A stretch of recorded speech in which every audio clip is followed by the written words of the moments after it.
अस्सलाम वालेकुम Excel tips के नाजरीन।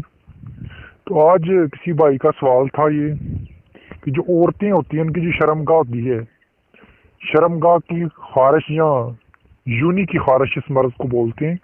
ये बड़ा अजीब किस्म का मर्ज है। अक्सर उन औरतों को होता है जो अपनी यूनी की सफाई नहीं करती।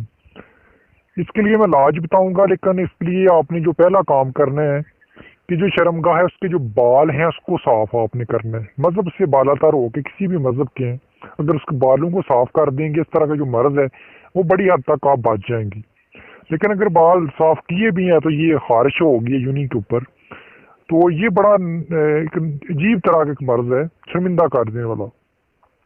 इसका जो इलाज क्या है, दो चीजें आपने लेनी है। पहली जो चीज आपने लेनी है वो लेनी है इसबगोल। ठीक है जी, आम मिल जाता है, 10 ग्राम ले लें। और इसके बाद आपने बीज लेने हैं अलसी, अलसी के बीज 10 ग्राम और इसबगोल 10 ग्राम। दोनों जो चीजें हैं इसको पीस लेना है और इसके अंदर जो शहद है वो मिला देनी है ताकि पेस्ट बन जाए। ठीक है, पेस्ट बनने के बाद अगर यूनी के अंदर खारिश है, शर्मगाह के अंदर जो खारिश है वहां आपने लगाना है, ऊपर है वहां भी लगा देना। ठीक है, अगर ऊपर नहीं है, नाल का नीचे है वहां लगा दे। ठीक है, 1-2 दिन आप लगाएं, आराम आ जाएगा।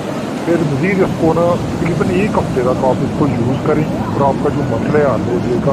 ये अक्सर उन लोगों को ज़्यादातर होती है, उन लोगों को जिनके मजहब के अंदर ये जो सफाई है, यूनी की शर्मगाह की जो सफाई है वो नहीं होती, इन लोगों को होती है। तो इंशाल्लाह चैनल को जो सब्सक्राइब करना मत भूलें। हाजिर होंगे मजीद वीडियो के लिए। अल्लाह हाफिज़।